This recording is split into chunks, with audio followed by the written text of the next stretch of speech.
तो दोस्तों, आज के इस वीडियो में हम लोग बात करने वाले हैं कि वन पीस के लेटेस्ट एपिसोड के बाद एगेड आइलैंड में क्या हुआ है, हमें कौन कौन से नए कैरेक्टर इंट्रोड्यूस करवाए गए और क्या नया कांड हुआ है पूरे दुनिया में। सो अगर आप लोगों को वो सारी चीज़ें जाननी है तो ये वीडियो एंड तक जरूर देखना, ताकि आप लोगों को पता चल पाए कि एगेड आइलैंड में आखिर क्या हुआ है।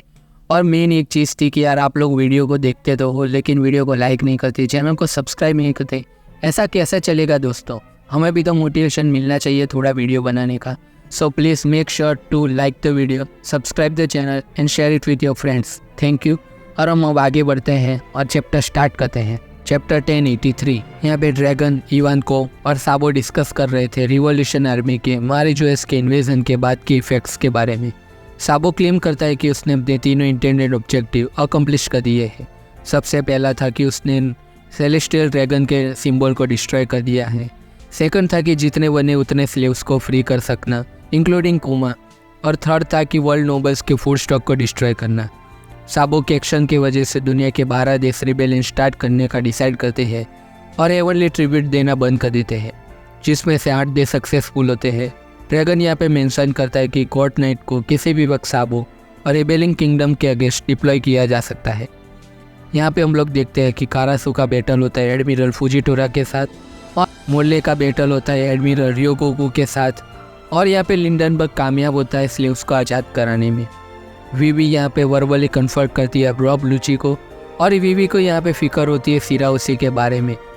यहाँ पे किंग कोबरा चाका और पीर से कहता है कि वीवी का ध्यान रखना जब तक वो वापस ना आ जाए। चैप्टर 1084। सांबो यहाँ पे ज्वेलरी बॉनी से मिलता है। बॉनी रिवोल्यूशनर को अलाउ करती है कि वो कुमा को अपने साथ ले जाए, जबकि बॉनी खुद एगेड आइलैंड जाने वाली है वेगापंक से अपने फादर की कंडीशन को रिवर्स करने के लिए बात करने के लिए। साबो यहाँ पे स्लेव्स के एक्सप्लोडिंग कॉलर्स की चाबियाँ ढूंढता है और कारासू को दे देता है।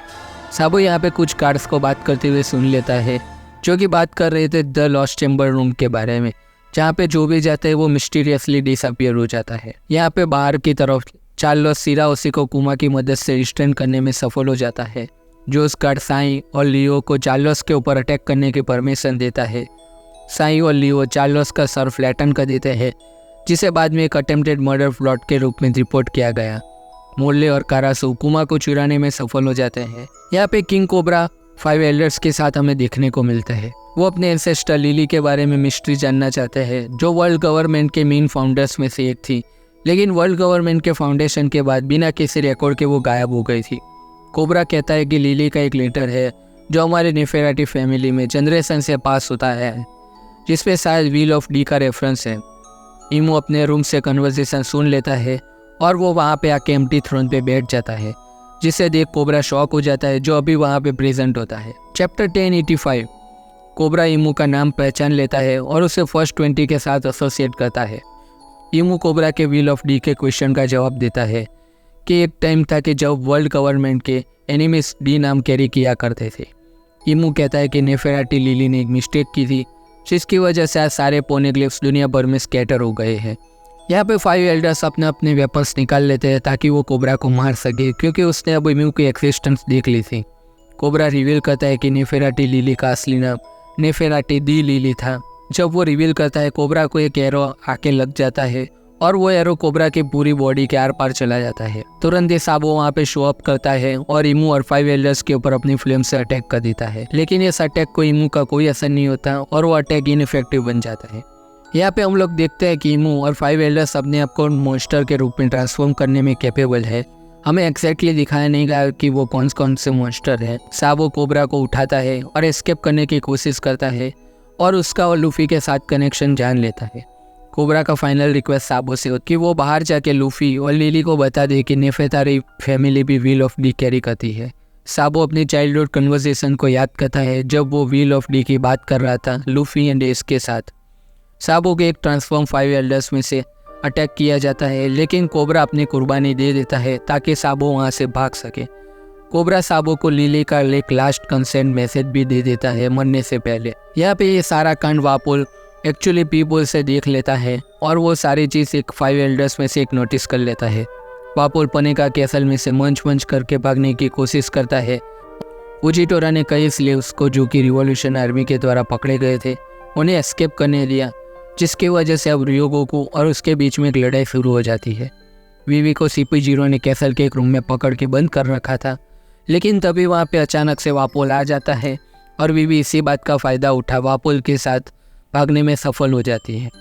चैप्टर 1086 यहाँ पे अराबास्टा किंगडम के डेलीगेशन और CP0 वीवी और सावो की तलाश करते हैं। वापोल्स का मॉर्गन से कांटेक्ट करने का मोमेंट हमें दिखाई जाता है। वापोल और वीवी ईजिस किंगडम के शिप में छुपे थे और मेरी जो से भागने में सफल हो जाते हैं। बॉनी टाजिन किंगडम के शिप में और साबो लुलोशिया किंगडम के शिप में था। 5 एल्डर्स के 4 नए मेंबर्स के नाम हमें रिवील होते हैं। Marcus Mars, Topman Warcury, Ethanbaron Nusjuro और सेपर्ड जुपिटर। इमू डिसाइड करता है मदर फिल्म यूज करने का, जो वेगापंक का क्रिएशन है लुलोशिया किंगडम को डिस्ट्रॉय करने के लिए। यहाँ पे इमू को वीवी को पकड़ने की भी इच्छा थी। क्रोकोडाइल, डो फ्लेमिंगो और गेको मोरिया के लाइकनेस में बनाए गए सेराफिम्स भी हमें दिखाए जाते हैं। प्रेजेंट में साबो, ड्रैगन और इवान को से लुलोशिया किंगडम के डिस्ट्रक्शन में बात करता है। इवान को लगता है कि इमू नेरोना इमू है, जो कि फर्स्ट 20 में से एक था। और यहाँ पे जोस गार्ड को गॉड नाइट्स के लीडर फिगरलैंड गार्लिंग के द्वारा डेथ सेंटेंस दिया जाता है फिशमैन की रक्षा करने और साई और लियो को भागने में मदद करने के लिए। चैप्टर 1087 हाचियोन्सु पर हम यहाँ पे देखते हैं गार्प और ब्लैक बियर्ड पायरेट्स की बैटल चालू है। सान जुआन वुल्फ को समुद्र में फेंका जाता है और वो वहाँ पे डूबने की कगार पे। वास्को शॉट अपना डेविल फ्रूट की एबिलिटी से आग उगलता है। गार्प को शीर स्टेप कर देता है जो जब गार्प कोबी को बचाने का ट्राई कर रहा होता है। गार्प और कुजान अपनी पर्सनल फाइट को कंटिन्यू रखते हैं और यहाँ पे अवालो पिज़ारो एक बड़ी स्टोन हैंड बना देता है और मरेज के शिप को क्रश करने का ट्राई करता है।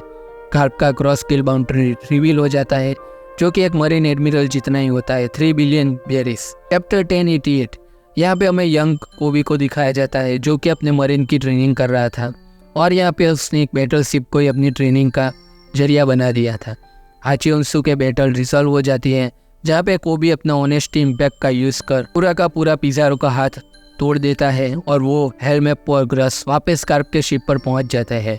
गार्प अकेले हाचियोन्सु पे रुक जाता है और लास्ट में उसे स्टेप कर फ्रीज कर दिया जाता है। कोबी की रेस्क्यू और गार्प के डिसअपियरेंस का न्यूज़पेपर में मेंशन होता है। सीन वापस से गेट पे शिफ्ट होता है, जहाँ पे वो मरीन से गिरा हुआ होता है। चैप्टर 1089 डॉन आइसलैंड के लोग गार्प के डिसअपियरेंस और लूफी के एयरगेट के एक्शन के ऊपर रिएक्ट करते हैं। लुलोसिया किंगडम के डिस्ट्रक्शन के बाद एक बड़ा सी होल वर्ल्ड में बन गया था, जो दुनिया भर में अर्थक्वेक और सुनामी का कारण बनता है। मरेस एयरगेट को पूरी तरह से सराउंड कर लेते हैं। वेगापंक और स्ट्रोएड पायरेट्स एयरगेट से एक्सेप्ट करने का प्लान बनाते हैं। चैप्टर 1090 लूफी यहाँ पे 5 एल्डर्स को इंटिमिडेट कर एयरगेट पर मरीन फ्लीट को रिट्रीट करने का ऑर्डर देता है, यॉर्क को बार्गेनिंग चिप के रूप में यूज करके। वर्ल्ड इकोनॉमी न्यूज़पेपर उनकी ये सारी कन्वर्सेशन सुन रहा था। रॉबिन और काकू लास्ट नाइट के अटैक के इवेंट के बाद बहुत बुरी तरह से इंजर्ड हुए थे। शाका और पाइथागोरस की डेथ कंफर्म हो चुकी है। यॉर्क द्वारा पहले हॉस्टेज रखे गए साइफरफुल के एजेंट को छोड़ दिया गया है और अब उसोप उन्हें मॉनिटर कर रहा है। सेरापिम को लिलिथ के सी स्टोन कोटेड बबल्स में रिस्ट्रेन कर दिया गया है। एस्नेक लूफी द्वारा कन्विंस होने के बाद उनके क्रू को अनपेट्रीफाई करती है। यहाँ पे एस्नेक लूफी के लिए अफेक्शन दिखाती है, बिल्कुल ओरिजिनल वो हैंकॉक जैसे। यहाँ पे स्ट्रॉएड पायरेट और वेगापंक एयरगेट से भागने का प्लान बनाते हैं वेगापंक 01 की मदद से। उनका प्लान है कि रोबोट का यूज़ करके 1000 सनी को मरीन फ्लीट के ऊपर जाके कूप दी बस्ट का यूज़ कर दें और शिप का बूस्ट करके निकल जाए।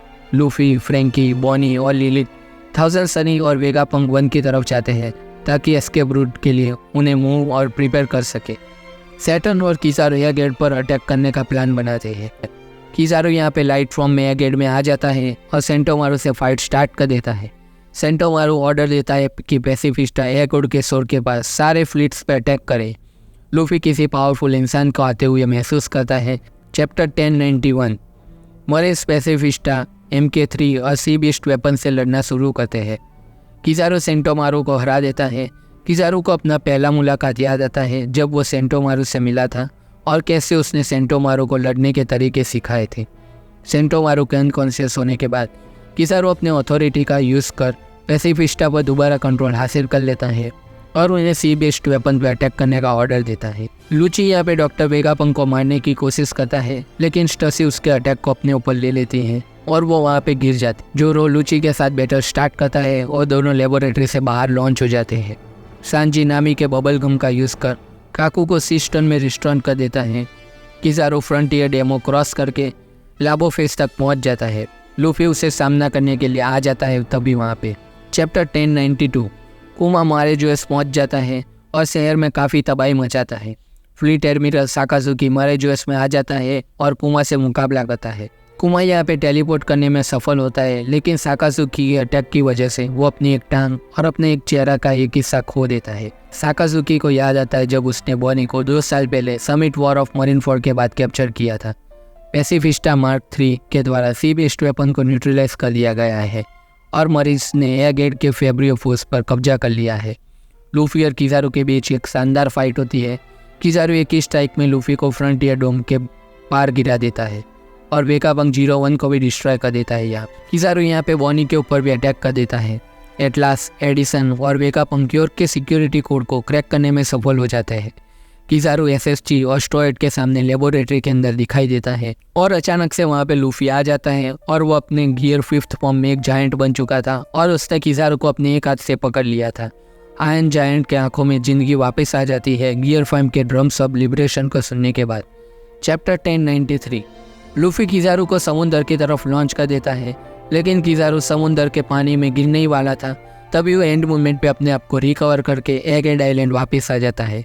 किज़ारू और लूफी के बीच में फिर से एक फाइट होती है और यहाँ पे किज़ारू वेगापंक के ऊपर लेसर से ब्लास्ट करने की कोशिश करता है, लेकिन लूफी उस अटैक को इंटरसेप्ट कर लेता है। यहाँ पे जोरो और लूची का बैटल कंटिन्यू होता है। डॉक्टर वेगापंक और एटलास फेब्रियो फेस तरफ आगे बढ़ते हैं। वेगापंक हिट में जाते हैं। एटलास नए ऑर्डर पैसिफिस्टा MK3 को इश्यू करने में सफल होता है। चैप्टर 1094 पैसिफिस्टा मार्क 3 एटलास के ऑर्डर को फॉलो करते हैं और मरीन्स को अटैक करते हैं। बॉनी को कुछ वाइस एडमिरल अटैक करते हैं, लेकिन सांजी उसे बचा लेता है। यहाँ पे वाइस एडमिरल ब्लू ग्रास की पहली बार इंट्रोडक्शन होती है, जिन्होंने नोरी नोरी नोमी फ्रूट खाया हुआ है। सांजी और बॉनी वेगापंक 08 पर वेगापंक के पास आ जाते हैं और क्लाउड रोड पर लेबो फ्रेस जाने की कोशिश करते हैं। तभी वहाँ पे सेंट सेटन समनिंग सर्कल का यूज़ कर एयरगेट आइलैंड पे वहाँ पे आ जाता है और फिर किज़ारू वेगापंक 08 को लेसर से डिस्ट्रॉय कर देता है। लूफी किज़ारू को पंच करता है, लेकिन थकाव की वजह से उनकी फाइट ड्रॉ पर ख़त्म होती है। Saturn doctor Vegapunk, Atlas, Bonney, Sanji और फ्रैंकी को कंफर्ट करता है और बॉनी यहाँ पे सेटन को चेस्ट में कटाना घुसा देती है। चैप्टर 1095 सेटन बॉनी का स्वॉर्ड अपने चेस्ट से निकाल लेता है और जल्दी से हील कर देता है।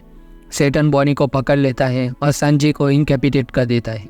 सेटन लूफी को मारने की कोशिश करता है, लेकिन फ्रैंकी उसे एंड मोमेंट पे बचा लेता है। किज़ारू अब भी लूफी के अटैक से पैरालाइज्ड है। सेटन कहता है कि कुमा बुकानेर रेस का एक डिसेंडेंट है जो एक बड़े क्राइम के लिए रिस्पॉन्सिबल है। कुमा के पास्ट का जिक्र होता है। कुमा ने निका के बारे में अपने फादर क्लाप से सुना था। वर्ड वैली के इवेंट हमें दिखाए जाते हैं और हमें यंग सान कार्लिंग को देखने को मिलता है, जो कि बिल्कुल भी सेंग जैसे दिखाई देते हैं। हम यहाँ पे यंग इवान को और जीनी को भी देखते हैं। वर्ड वैली पर नेटिव हंटिंग कॉम्पिटिशन शुरू हो जाती है। जीनी एक यूनिक डेंडेन मूसी का यूज़ करती है, जो पहली बार हमें दिखाई देता है। जीनी इस डेंडेन मूसी का यूज़ कॉम्पिटिशन के डिटेल लीक्स करने के लिए करती है। कॉम कार्प से कहता है कि गॉड वैली जाओ और वर्ल्ड नोबल्स को प्रोटेक्ट करो। कार्प पहले तो मना कर देता है, लेकिन रोजर का नाम सुन वो वहाँ की ओर चल पड़ता है। यहाँ पे हम लोग देखते हैं कि रॉक्स पायरेट ऑलरेडी वहाँ पे आ चुके हैं और दूसरी तरफ रोजर पायरेट्स भी वहाँ पे आ चुके हैं और उनको रोकने के लिए कार्प तो ऑलरेडी वहाँ पे पहुँच ही गया था और सेंट फिगरलैंड गार्लिंग भी वहाँ थे। कुआं और इवन को ने निक्यू नोमी और वो नोमी चोरी करके खा लिया था। कुआं और जीनी 500 दूसरे सिविलियंस के साथ गॉड वैली से बचकर सोरबेट किंगडम पहुंचने में सफल हो जाते हैं।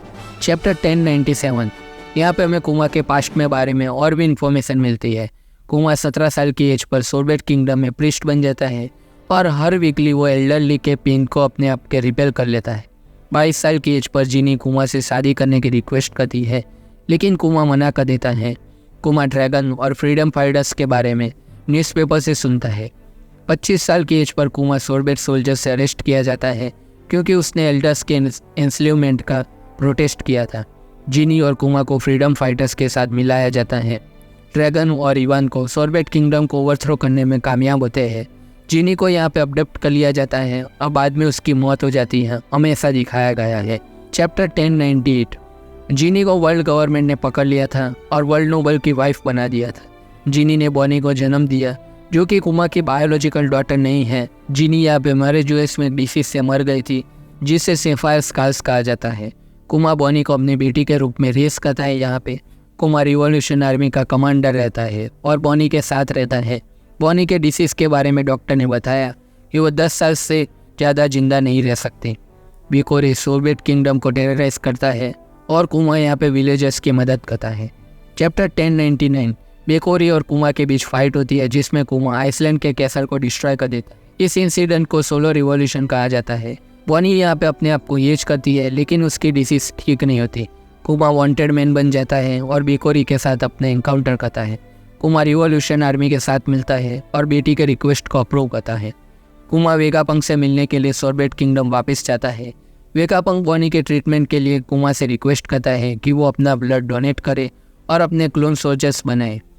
चैप्टर 1100 सेटन वेगापंक और कुमा से कांटेक्ट करता है और उनके प्रीवियस कन्वर्जेशन को सुन लेता है। सेटन यहाँ पे बॉनी की ट्रीटमेंट के लिए 3 एडिशनल कंडीशन रखता है। कुमा को 7 वर्ल्ड ऑफ वॉर सी बनाया जाएगा, कुमा साइबोर्ग बन जाएगा और कुमा की फ्री विल को रिमूव किया जाएगा। कुमा यहाँ पे एग्री कर लेता है, लेकिन बॉनी को सोवियत किंगडम में सेफ रखने की कंडीशन रखता है। और वेगापंक यहाँ पे कहता है कि ट्रीटमेंट को 1.5 साल लग सकता है। कुमा फुशा विलेज की ईस्ट ब्लू में मिशन के लिए अप्रोच करता है। चैप्टर 1101 कुमा यहाँ पे गोवा किंगडम में 16 साल के लूफी को ट्रेन करते हुए देख ड्रैगन और उसके बीच हुई बातों को याद करता है।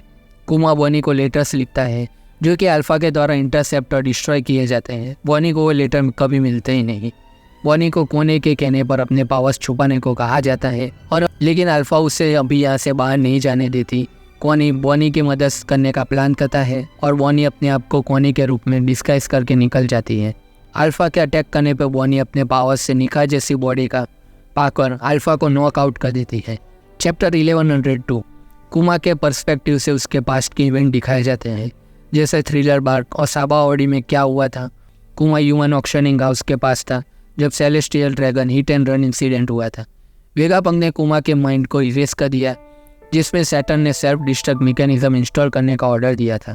कुमा ने एक मेमोरी बबल वेगापंक को दिया था जो टच करते ही वेनिश हो जाता है।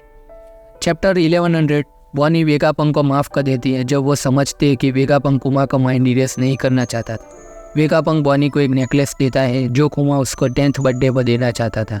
सैटर्न रिवील करता है कि उसने चीनी और बॉनी पर सेफायर स्कार्स डिसीज के एक्सपेरिमेंट किए थे। बॉनी ने टोशिनोमी नहीं खाया था, बल्कि उसके पावर उस पर सैटर्न के एक्सपेरिमेंट के कारण आए थे। कुमा यहाँ पे एगेड आइलैंड पहुँच जाता है और वो तुरंत ही सैटर्न के ऊपर अटैक कर लेता है और अपनी बेटी को बचा लेता है। यहाँ पे अथॉरिटी चिप से कुमा को कंट्रोल नहीं किया जा सकता और यहाँ पे हम देखते हैं कि कुमा हारामेंटाकी का यूज़ कर रहा है। तो दोस्तों यही था एगेड आर्क का पार्ट 1, जिसमें अपने चैप्टर 1083 से चैप्टर 1103 तक कवर किए हैं।